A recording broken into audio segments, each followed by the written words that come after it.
Do Big Studios, the harbinger of all things Brainrot. This development studio owns some of the most popular games on Roblox, including Steal a Brainrot, Grow a Garden, and Build a Plane. These games are their top 3 most popular games, 2 of these being the most popular games on Roblox, averaging over 3 million concurrent players in total on a non-update day. My name is Rastility, and today I'll be putting myself through what is the equivalent to the Lake of Fire and answering the question, are these games truly Brainrot? Yes, the answer is yes.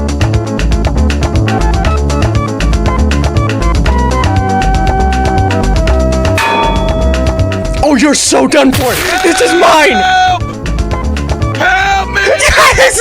Yes! Yes! Yes, that's mine! That's mine! That is my Brainrot, buddy! The first game we have is Steal a Brainrot. I seriously cannot believe that this game is real. If you've never played this game before, I don't blame you. I cannot believe how this game is one of the most popular games on Roblox currently, because it truthfully is not a very good game.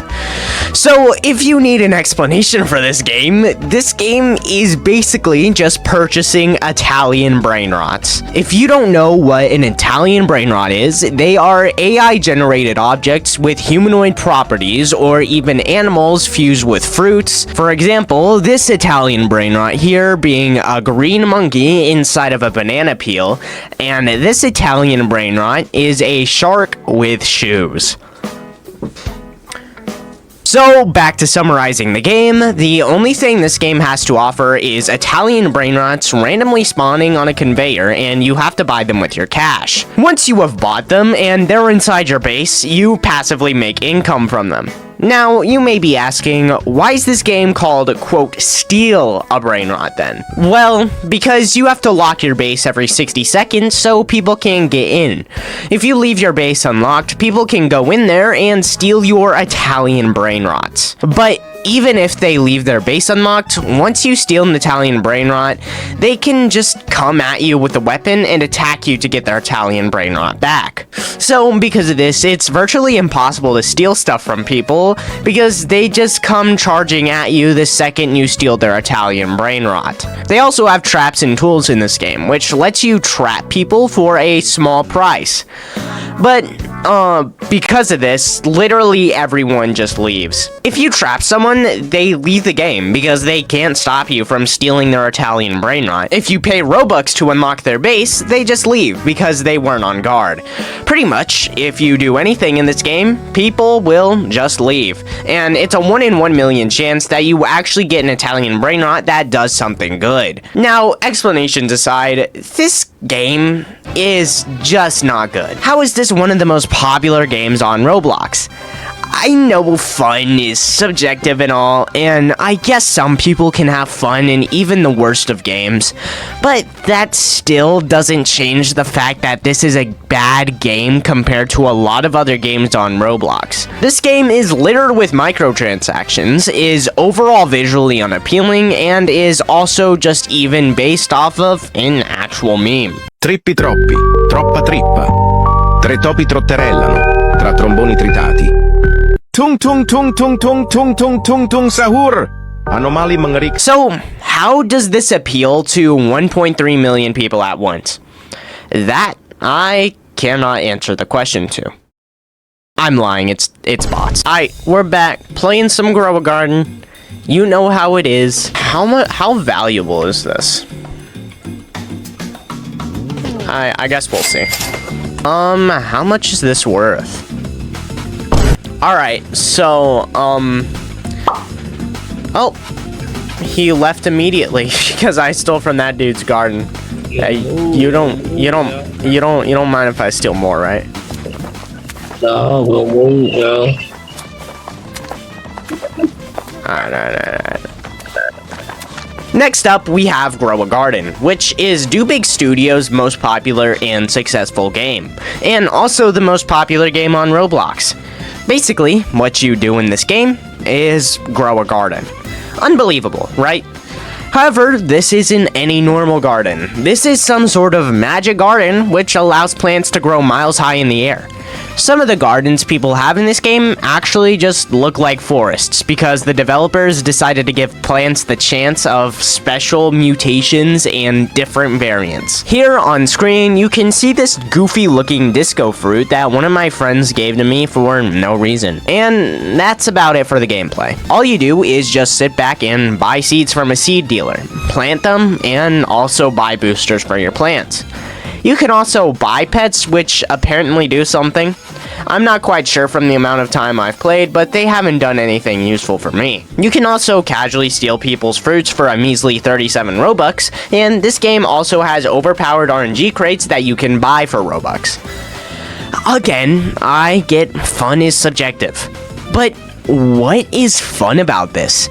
This is not even a bad game like Steal a Brainrot. This is just not even a game at all. This is especially the case when you are encouraged to not play the game at all, with quote-unquote grows offline being plastered on just about every thumbnail from this game. The feature that lets you get stuff like seeds and tools for your garden are also features that encourage you to not play the game, because they reset every 5 minutes. Most of the time, Grow a Garden players will also be in Discord servers that'll notify them whenever anything good is in the 5-minute stock. So, like, other than planting your stuff, there's just no reason to actually be in the game playing it.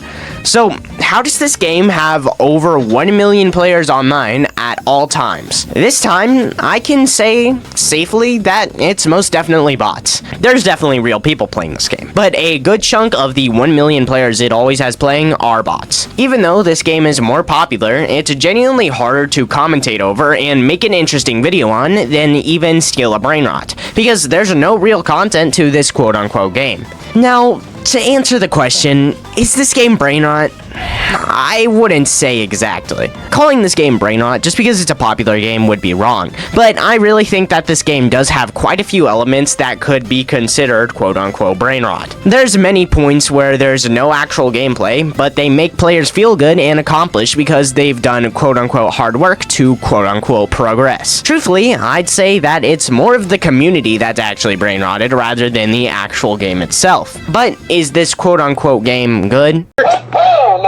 Alright, so we're back at it with Build a Plane.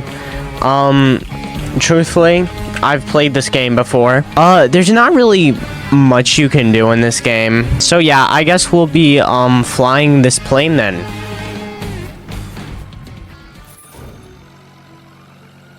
So yeah, I wanted to make a really funny moment to put at the start here, but there's just nothing funny about this game, so I guess I'll just faceplant into a wall. Now, lastly, for Do Big Studios' most popular games, we have Build a Plane. I'm starting to notice a trend with these names here. This game has an absolutely insane player decrease from the last two games, and truthfully, I really wonder why. If I'm gonna be honest, I actually had fun with this game. At least for a few minutes. Much more fun than I did with these other two games. Basically, Build a Plane is build a boat for treasure, but you fly a plane instead of idly letting your boat float to the end. Over time, your plane will also run out of fuel, which will make your plane stop after a certain amount of time in the air. Now, I gotta admit that this was very fun for about 30 minutes. Playing and adding a bunch of stuff to my plane was actually a fun experience, and it was cool to see my plane go faster and run longer with each attempt because of the way I was building it. But truthfully, after a certain amount of attempts, the game just gets really boring. The game is seemingly infinite, having no real way to make it to the end, basically just being an endurance test to see how long your plane can fly instead of trying to make it to a goal. It's really like they said, let's take the core concept of build a boat for treasure, throw everything away that made the original concept fun, and replace it with our own concept that'll allow us to monetize it as much as possible. Also, quote-unquote flies offline is on the thumbnail, which just seemingly defeats the entire purpose of the game. Why would I ever grind manually when I can just grind offline?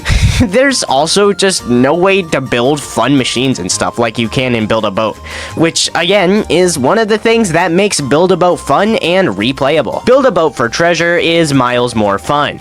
Even though you can't control your boat there, you can build mechanisms to control your boat or even make actual mechs and do miles more. Again, this game is just Build a Boat for Treasure with Do Big Studios' paint of coat, which allows them to monetize as much as possible. It's really too bad because I think this game could have had a lot of potential if they didn't want to add features like wait 5 minutes to see new plane parts in the part shop, limited RNG parts from events, and offline plane flying. So, to sum it all up, Do Big Studios' 3 biggest games all shared the same DNA. Bare bones gameplay, heavy monetization, and mechanics that encourage you to not actually play the game. Steal a Brainrot is impeccably bad with almost no good feats, Grow a Garden is barely even a game and actually fits the title of experience, and Build a Plane had potential but traded good gameplay for monetization gimmicks. At the end of the day, fun is subjective, but between the obviously botted player counts, quote-unquote gameplay that actively discourages playing, and enough microtransactions to make Preston from Big Games piss himself, it honestly shocks me that people come back to keep playing these games over literally any other game on Roblox. So, are these games truly Brainrot? Yeah, absolutely. But what do I know? I'm just a rage bait YouTuber at the end of the day. Maybe these games are actually really good, but from my lens of my 8 years playing this game and seeing it evolve, tell me otherwise. That's all I have to say, and I'd like to thank all of my gold members, Pychnidia Nightcore, Lightning Windsor, Jax Carter, Bjorn Kittle, Rover845, Yum, Dominic's Second, Kadar, YM783, and Kave2019 for supporting me. Thanks for watching this video all the way to the end. My name is Rastility, and I'll see you in the next one. Goodbye.